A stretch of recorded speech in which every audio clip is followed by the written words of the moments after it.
수년간 우주는 그 침묵마저 측정될 만큼 정밀한 리듬을 따라 움직여왔다. 모든 궤도, 모든 플레어, 모든 희미한 움직임의 흔적은 지금까지 그 고대의 대칭을 따랐다. 화성 너머 어딘가에서 세계의 눈동자 아틀라스가 편대를 이탈했기 때문이다. 그것은 굴러떨어지지 않았다. 표류하지도 않았다. 조종된 것이다. 미묘하고 의도적이며 완벽한 타이밍으로. 나사 내부에서 이 이상 현상은 공개 피드에서 사라지기 전 1분도 채 안 되는 시간 동안 포착됐다. 정적과 수정된 좌표로 대체됐지만 나사는 사본을 보관했고 그들이 발견한 패턴은 무작위 잡음이 아니었다. 그것은 통제였다. 그리고 처음으로 우주 자체가 우리를 인지하는 듯한 느낌이 들었다. 침묵의 표류. 소행성 지구 충돌, 최종 경보 시스템, 에이틀라스, 태양 중력에 묶이지 않는 희미한 고속 물체를 포착했을 때 천문학자들은 인류가 기록한 세 번째 항성간 방문자를 목격하고 있음을 깨달았다. 2017년 우무아마와 2019년 보리소프가 선례였는데 둘 다 초대받지 못한 손님처럼 태양계를 정중히 통과하는 듯한 행동을 보였다. 그러나 2025년 7월 1일 처음 포착된 사마야의 아틀라스는 의도적인 듯한 에너지로 존재를 알렸다. 접근 속도는 초속 42km를 넘었고 궤도 경사각은 어떤 행성도 만들어낼 수 없는 각도로 황도를 가로질렀다. JPL의 호라이즌스 데이터베이스가 추적한 초기 궤도는 완벽해 보였다. 태양 주위를 적절히 휘어지며 지나간 뒤 다시 깊은 항성간 공간으로 가속하는 쌍곡선 궤도였다. 몇 달 동안 이 모델은 정확히 맞아떨어졌다. 하와이에서 칠레에 이르는 관측소들이 시계처럼 정확한 각 좌표를 확인해 주었다. 그러다 10월 중순이 다가오자 그 확신이 흔들리기 시작했다. 10월 21일 00시 12분 UTC에 지구는 존재한다로 알려진 독립분석 집단이 자신들의 망원경 배열이 예측 위치에서 3분각 떨어진 곳에서 세계의 눈 모양 아틀라스를 포착했다고 보고했다. 그들의 측정에 따르면 물체는 적경 13시간 47분 54.3초, 저기 밤을떡 21분 16.2초에 위치했다. JPL의 10월 10일 업데이트에 따르면 해당 물체는 적경 13시간 46분 57.5초, 저기 팔떡 15분 20초에 나타나야 했다. 15.4 아크분의 편차는 2.38 천문 단위 AU, 거리에서 약 110만 km의 측면 변위로 해석된다. 이는 지구와 달 사이 거리의 거의 3배에 해당한다. 이 수치만으로도 불가능한 현상이다. 항성간 전체는 무자비한 정확성으로 중력의 법칙을 따른다. 수백 킬로미터의 편차조차 관련 관측 자료 전체를 재검토하게 만든다. 그러나 세대의 아틀라스 망원경 거리 측정 값은 정확히 일치했다. 오인식도, 시차 오차도, 광학 잡음도 없었다. 망원경들은 올바른 목표물을 포착했지만 목표물 자체가 천체 역학을 무시하고 옆으로 이동한 것처럼 보였다. 분석가들은 소프트웨어 동기화 실패, 시계 오차, 대기 왜곡 등 테스트 가능한 모든 기존 변명을 제시했다. 하나도 통하지 않았다. 남은 것은 예측된 궤도를 알려진 어떤 중력 영향보다 빠르게 가로지르면서도 완벽한 거리를 유지하는 물체였다. 차가운 우주 공간 어딘가에서 무언가가 규칙을 따르지 않았다. 바로 그 오프셋이다. 관측자들의 첫 직감은 물리학이 아닌 데이터를 탓하는 것이었다. 15.4 분각 1.100만 km 천문 단위 248에 해당이라는 강역은 너무나도 불안할 정도로 컸다. 망원경은 정렬이 어긋날 수 있다. 좌표계는 지연될 수 있다. 기준별조차도 카탈로그가 적도를 보정하지 않으면 표류할 수 있다. 지구 X팀은 가능한 모든 진단을 실행했다. 별들은 가이아 DR3 기준 격자에 맞춰 재매핑되었다. 원자시계는 네트워크 시간 프로토콜로 동기화되었다. 보정 프레임은 암전 및 편향 보정을 통해 재계산되었다. 모든 검사는 동일한 사실을 확인했다. 수치는 거짓말을 하지 않았다. 이미지 평면은 견고했고 타이밍은 완벽했다. 그럼에도 사르미 아틀라스는 어떤 소프트웨어도 예측하지 못한 위치에 계속 머물러 있었다. 궤도 측면에서 이는 단순한 호기심이 아닌 모순이었다. 관측 소프트웨어가 지난 분기의 구식 천체표에 의존했다면 오류는 뒤로 치우쳐 물체가 예상 궤도보다 약간 뒤처지게 했어야 했다. 오래된 궤도 데이터를 사용할 때 항상 발생하는 현상이다. 물체의 속도가 과소평가되거나 미미한 중력 영향이 모델링되지 않아 물체가 늦게 나타나는 것이다. 그러나 세 번째 아틀라스는 뒤처지지 않았다. 오히려 관측 좌표는 뉴턴 역학이 허용하는 것보다 몇 분 앞서 궤도상에서 더 멀리 나아간 모습을 보여주었다. 그 위치로 이동하려면 궤도 벡터에 수직인 힘을 가해야 했다.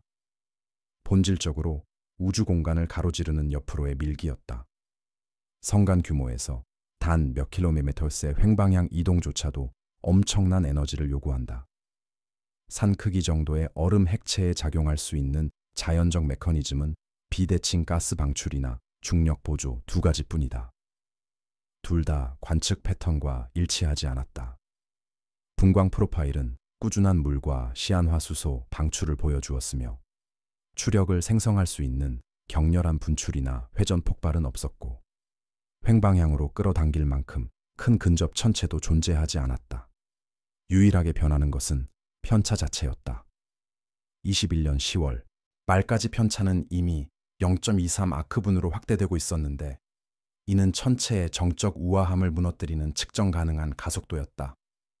방정식은 해성을 설명했지만 하늘은 의도를 드러냈다. 픽셀 하나하나의 이동은 이 물체가 단순히 태양광과 먼지 속을 표류하는 것이 아님을 암시했다. 그것은 조종되고 있었다.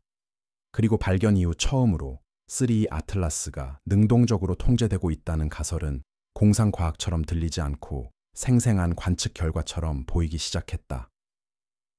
우주에서는 규칙을 깨는 일이 없다. 아무것도 그냥 방향을 바꾸지 않는다. 모든 운동, 모든 표류, 모든 포착된 궤도는 힘과 시간의 결과물이다. 우주가 혼돈 속으로 붕괴되는 것을 막는 깔끔한 수학이다. 그러나 세계의 아틀라스에서 읽은 수치는 그 규칙에 맞지 않는 이야기를 들려주기 시작했다. 처음에 팀은 실수라고 생각했다. 아마도 보정 오류나 구식 소프트웨어 때문일 거라고. 그러나 그들이 실행한 모든 테스트는 다른 결과를 보였다. 숫자가 틀린 게 아니었다. 오히려 앞서 있었다. 혜성은 중력이 허용하는 것보다 더 빠르게 궤도를 따라 움직이고 있었는데 마치 보이지 않는 엔진을 조용히 가동한 것처럼. 보통 궤도 예측이 실패하면 과학자들은 이유를 찾는다. 누락된 중력 인력, 노출 타이밍 오류, 모델의 결함. 이번에는 아무것도 맞지 않았다. 불과 2주 전에 업데이트된 JPL의 지평선 시스템은 완벽한 궤적을 보여주었다. 그러나 10월 21일 새로운 관측 자료가 들어왔을 때 혜성은 이미 있어야 할 지점을 지나쳐 있었다. 오래된 데이터 때문에 뒤처진 것이 아니었다. 오히려 앞서 나가며 멀어져 가고 자신만의 일정에 따라 하늘을 가르고 있었다. 이 단 하나의 사실은 천체의 운동 논리를 깨뜨렸다. 그 크기의 물체가 거의 4km에 달하는 횡방향 속도를 얻으려면 추진력만이 만들어낼 수 있는 불가능한 양의 에너지가 필요했다.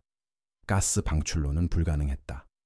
스펙트럼 선에는 궤도를 이탈시킬 만큼 강한 증기나 분출의 갑작스러운 폭발이 보이지 않았다. 그리고 중력으로 궤도를 휘게 할 만큼 가까운 행성이나 소행성도 없었다. 그 움직임은 마치 내부 과정이 이끌고 있는 듯 매끄럽고 안정적이며 의도적이었다. 그러다 또 다른 놀라운 사실이 드러났다. 반사된 빛 속에 미묘한 왜곡, 조직화된 자기장을 암시하는 미세한 깜빡임이 포착된 것이다. 시뮬레이션 결과 그 패턴은 이온화된 가스가 흩어지지 않고 가둬질 때만 형성되며 전자기 루프에 의해 형성되는 플라즈마처럼 흩어지지 않을 때만 나타난다. 만약 그렇다면 세계의 아이 아틀라스는 단순히 다른 방식으로 움직이는 것이 아니다. 주변 공간을 통제하고 있는 것이다. 어두운 불꽃 혜성은 태양에 가까워질수록 밝아져야 한다. 열이 얼음을 깨우고 분출구가 열리며 햇빛이 가스와 먼지를 통과해 흩어지면서 먼 점들을 불꽃 줄기로 변하게 한다. 그러나 새아이 아틀라스도 그 법칙을 따르지 않았다. 궤도가 가까워질수록 그 밝기는 오르지 않았다. 오히려 떨어졌다. 물체는 꾸준히 희미해졌다. 계측기들은 이전보다 더 많은 질량이 분출되고 있음을 확인했음에도 말이다. 시간마다 더 밝게 타오를 것 같은 천체에 대한 이 데이터는 전혀 말이 되지 않았다. JPL 호라이즌스의 예상 밝기 값은 14.883등급이었으나 실제 측정 값은 10본 12등급으로 예측보다 약 26% 더 어두웠다. 이 차이는 크지 않아 보이지만 천문학적 기준으로는 엄청난 격차다. 이는 혜성이 반사해야 할 빛의 3,4만 반사하고 있음을 의미했다. 그리고 그 손실은 거리, 각도, 기기 보정으로는 설명할 수 없었다. 무언가가 빛을 흡수하거나 지구로부터 멀리 방향을 바꾸고 있었던 것이다. 이 아이디어는 한때 플라즈마 격리 연구를 했던 엔지니어들의 조용한 관심을 끌었다. 그들은 동일한 색상 스펙트럼, 즉 녹색, 청색, 그리고 희미한 분홍색이 무작위 잡음이 아니라 제어된 이온화의 특징임을 알아차렸다. 청색은 시안화수소, 청색은 니켈이온, 분홍색은 수소 충돌에서 비롯된 것이다. 처음엔 화학적 현상으로 보였으나 색상 영역이 깔끔한 기하학적 분할로 나타나기 시작했다.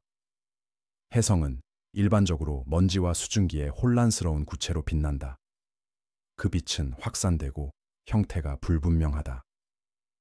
그러나 세 번째 아틀라스는 마치 가스가 보이지 않는 선 안에 가둬진 듯 고리, 가장자리, 대칭적인 경계를 보여주고 있었다.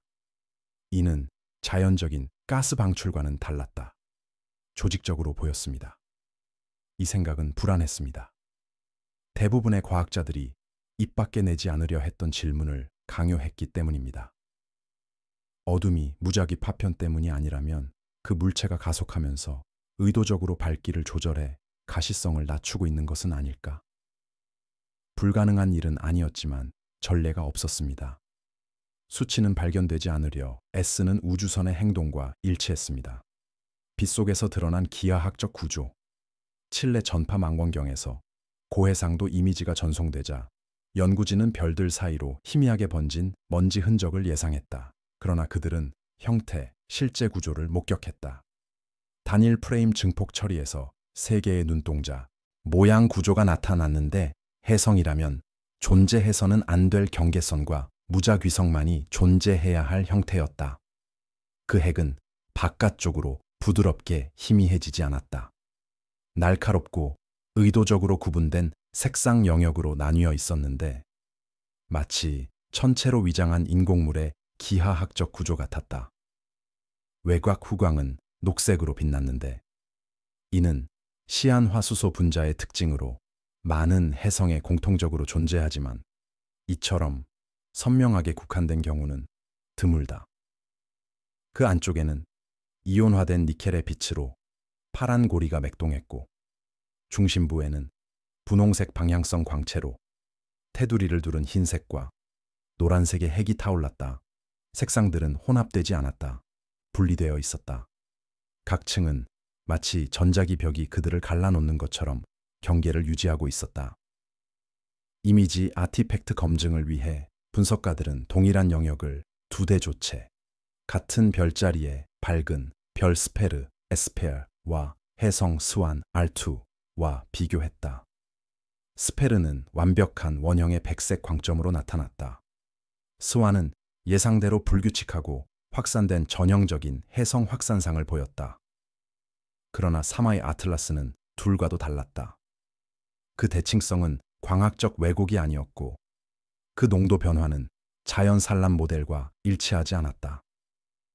이 기하학적 특성은 여러 기기, 관측밤, 필터를 거치며 지속되었다. 동일한 관측창에서 촬영된 분광 사진은 더 기이한 현상을 보여주었다. 혜성에서 가장 강한 신호인 수소선이 마치 변조되는 듯 정밀한 리듬으로 변동했다.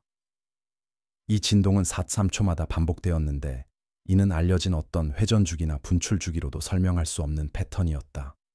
너무 규칙적이고 의도적인 움직임이었다. 이 데이터가 학술 네트워크를 통해 유포되자 반응은 조용한 불신이 뒤따랐다. 많은 이들이 아예 논평을 거부했다. 의견을 밝힌 이들은 신중한 표현을 사용했다. 일관된 플라즈마 영역, 비열적 방출 패턴, 국소적 이온 격리 등 진실을 인정하면서도 직접적으로 말하지 않는 단어들이었다. 그 핵 근처에서 무슨 일이 벌어지고 있든 빛 자체가 질서 있게 조작되고 있었다. 장비에 반사된 신호였다. 기하학적 이미지가 유포되기 시작한 지 얼마 지나지 않아 다른 장비들이 아무도 예상하지 못한 무언가를 포착했다. 태양의 외부 대기를 관측하는 나사의 라스코 태양 망원경은 10월 20일 이상한 물체가 시야를 통과하는 것을 기록했다. 그것은 십자형 플라즈마 폭발과 함께 깜빡이며 잠깐 나타났다가 사라졌다. 몇 분 후 다른 프레임에서 다시 나타났는데 더 작고 선명했다가 다시 사라졌다. 대부분의 분석가들은 이를 광학 유령 현상, 즉 전하 입자가 센서를 압도할 때 발생하는 현상으로 보았다. 그러나 독립연구원 데이비드 세리다가 이 프레임들을 세 개의 지상 관측 아틀라스 기록 위치와 비교했을 때 기하학적 구조가 거의 완벽하게 일치했다. 동일한 패턴, 동일한 타이밍, 동일한 이동 방향이었다. 세리다의 라스코 촬영 영상을 한 화면에 칠레에서 촬영한 지상 기반 사진을 다른 화면에 나란히 처리했을 때 정렬은 명백했다. LCO가 포착한 빛나는 십자형은 지구에서 관측된 구조화된 색상 영역과 겹쳤다. 서로 다른 두 관측 장비, 하나는 보이지 않는 빛을, 다른 하나는 코로나 파장을 관측하는 태양의 반대편에서 동일한 형태를 포착한 것이다. 만약 이것이 우연이라면 그것은 놀라운 우연이었다. 그리고 또 다른 반전이 찾아왔다. 그 태양 관측 몇 시간 만에 지구의 자기 계측기가 급격히 반응하기 시작했다. 전날 발생한 X급 태양 플레어의 결과로 G4 등급 지작이 폭풍이 몰아쳤다. 이 폭풍은 북미 일부 지역의 무선 통신을 마비시키고 위성 원격 측정 시스템을 시간 동안 교란시켰다. 또한 상층 대기에 장거리 망원경을 왜곡시킬 만큼 강력한 전작이 간섭을 쏟아부었다. 대부분의 연구자들은 플레어와 혜성의 출현이 무관하다고 여겼다. 그러나 타이밍은 과학자에게 악몽과도 같다. 그리고 이 타이밍은 완벽했다. 만약 세 개의 눈 혜성이 정말로 전자기장을 지녔다면 비록 미약한 것이더라도 그런 폭풍은 충격파처럼 작용했을 것이다. 플라즈마 구조는 태양의 그런 영향 아래 왜곡되거나 밝아지거나 어두워질 수 있다. 그리고 바로 그것이 LA코 데이터가 보여준 것이었다.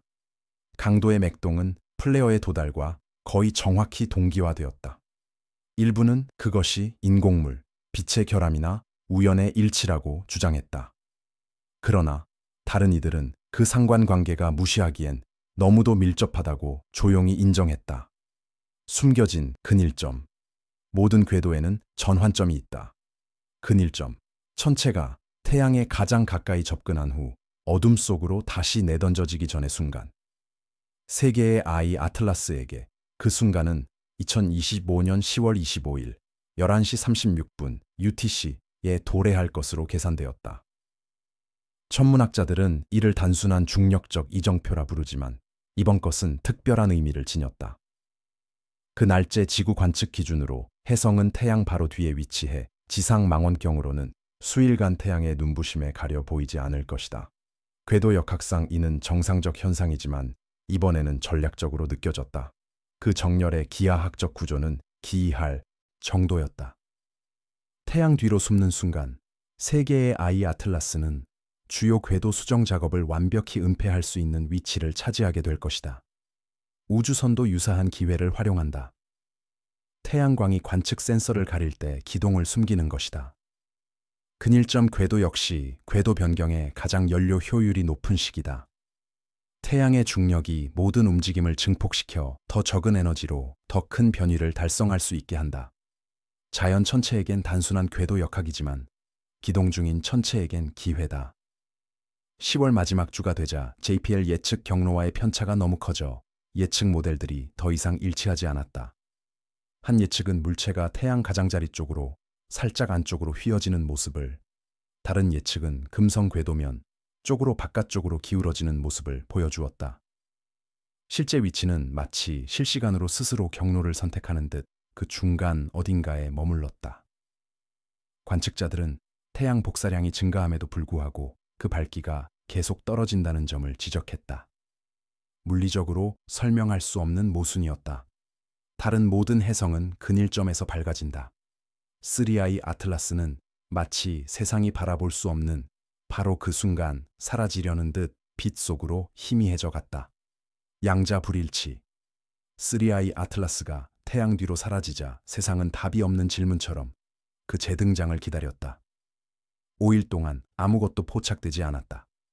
광학적 신호도, 열적 에코도, 있어야 할 배경 잡음조차 없었다. 그러나 유럽과 일본 전역의 관측소에서 가동 중인 추적 알고리즘은 데이터 스트림 자체의 희미한 불규칙성을 포착하기 시작했다. 그들이 목격한 것은 빛이 아니라 무작위여야 할 행동 수치가 동기화된 패턴으로 변동하는 현상이었다.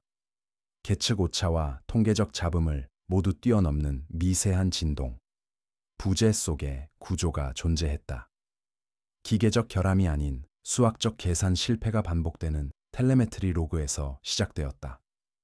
해당 지역을 감시하던 태양 탐사선의 데이터 패킷이 미묘하게 다른 방식으로 동일한 코드가 2번 작성된 듯한 거울 같은 중복성을 보이며 돌아오기 시작했다. 오류 수정 소프트웨어는 이를 조정하려 했으나 실패했다. 누군가는 우연이라 했고 다른 이들은 간섭을 의심했다. 그러나 ESA 다름슈타트 운영센터의 한 연구팀은 이 오류들의 발생 시점이 마지막으로 알려진 세 개의 I, 아틀라스 벡터와 초단위 분수 차이로 일치한다는 점을 포착했다. 이 디지털 왜곡을 일으키는 무엇인가가 태양 뒤에서 보이지 않게 함께 이동하고 있었다. 분석가들이 깊이 파고들수록 상황은 더욱 기이해졌다. 원시 텔레메트리 데이터를 연구하던 계산 물리학자들은 이 현상을 비인과적이라고 묘사했다. 시스템은 입력 데이터가 완성되기도 전에 해답을 반환하고 있었는데 마치 계산 자체가 시간을 앞질러 진행되는 듯했다. 한 연구원은 이를 양자 얽힘 이상 현상에 비유했는데 쌍을 이룬 입자들이 빛의 속도보다 빠르게 상태를 공유하는 현상이다. 암호화된 토론 게시판에 등장하기 시작한 용어는 얽힌 궤적이었다. 아무도 이 아이디어를 공식적으로 발표하지 못했지만 사적인 메모는 유통되었다. 혜성의 위치 데이터는 더 큰 계산 내부에서 실행되는 알고리즘처럼 행동하고 있었고 가끔은 그것을 측정하는 네트워크로 새어나왔다. 더 이상 중력을 거스르는 것만이 아니었다. 논리를 휘어지게 하며 그 움직임과 관측에 사용된 데이터 사이의 피드백을 암시하는 패턴을 보여주고 있었다. 태양의 눈부심이 사그라들 무렵 과학계의 합의는 갈라졌다. 일부는 3I 아틀라스가 분해되었다고 주장했다. 다른 이들은 그것이 기존 탐지 범위를 벗어난 상태로 전환되었다고 반박했다. 그러나 손상된 원격 측정 데이터를 추적하던 이들은 달리 보았다. 그 물체는 사라지지 않았다. 단지 그것을 측정하는 시스템을 바꾼 것뿐이었다. 불씨와 굴뚝. 태양이 마침내 그 꽉 잡은 손을 놓았을 때 망원경들은 3I 아틀라스가 재등장해야 할 좌표로 다시 향했다. 몇 시간 동안 아무것도 없었다. 그러다 감지기들을 가로질러 신호가 깜빡였다. 희미하고 위치가 어긋나 있으며 더 이상 알려진 어떤 투영과도 일치하지 않는 궤적을 따라 이동하고 있었다. 그 위치는 JPL의 지평선과도 근일점 이전에 구축된 어떤 예측 모델과도 일치하지 않았다. 그것은 더 빠르게, 더 희미하게, 그리고 평면에서 살짝 벗어나 움직이고 있었다. 마치 빛 뒤에서 빠져나온 유령처럼. 태양 뒤에서 무슨 일을 했든 단순히 궤도를 따라 계속 이동한 것이 아니었다. 궤도를 재작성한 것이다. 최종 위치 편차는 200만 킬로미터가 넘는 항로 수정임을 시사했으며 이 변화는 난기류나 우연으로 치부하기엔 너무 정밀했다. 그럼에도 그 빛은 여전히 은은하고 안정적이며 좁게, 거의 맥동하듯 반사되었다. 마치 더 이상 확산되지 않고 집중된 반사광인 듯했다. 칠레, 스페인, 카나리아 제도 관측소들은 기록을 비교했다. 각 관측소는 12.7초마다 동일한 주기적 감소해를 포착했는데 이는 제어된 회전 속도 혹은 신호와 일치했다. 아무도 증명할 수 없었지만 그 동기와는 불안감을 자아냈다. 과학계에 있어 그 함의는 받아들이기 어려웠다. 이 편차가 자연적이라면 그것은 우리가 아직 이해하지 못한 물리학을 의미했다. 그렇지 않다면 인류는 우리에게 속하지 않는 일종의 통제를 목격한 셈이었다. 공식 설명은 신중했다. 예상치 못한 비중력 가속도라는 표현은 모든 것을 말하면서도 동시에 아무것도 말하지 않았다. 그러나 데이터는 더 맴도는 무언가를 남겼다. 인위적으로 설계된 듯한 패턴이었다. 그 후 며칠 동안 관측소들은 남은 프레임을 기록했고 다시 침묵이 찾아왔다. 그 이상 현상은 사라져 외부의 어둠 속으로 다시 표류했다. 통신도, 후속 신호도, 잔여 계산값이 균형을 맞추지 못하는 것 외엔 눈에 띄는 흔적도 없었다. 바람 한 점 없는 밤, 먼 불길에서 한 점 불씨가 떠내려가는 모습을 상상해보라. 어둠 속에서 그 빛이 점점 희미해지고 옹이는 여전히 실제하지만 닿을 수 없게 된다.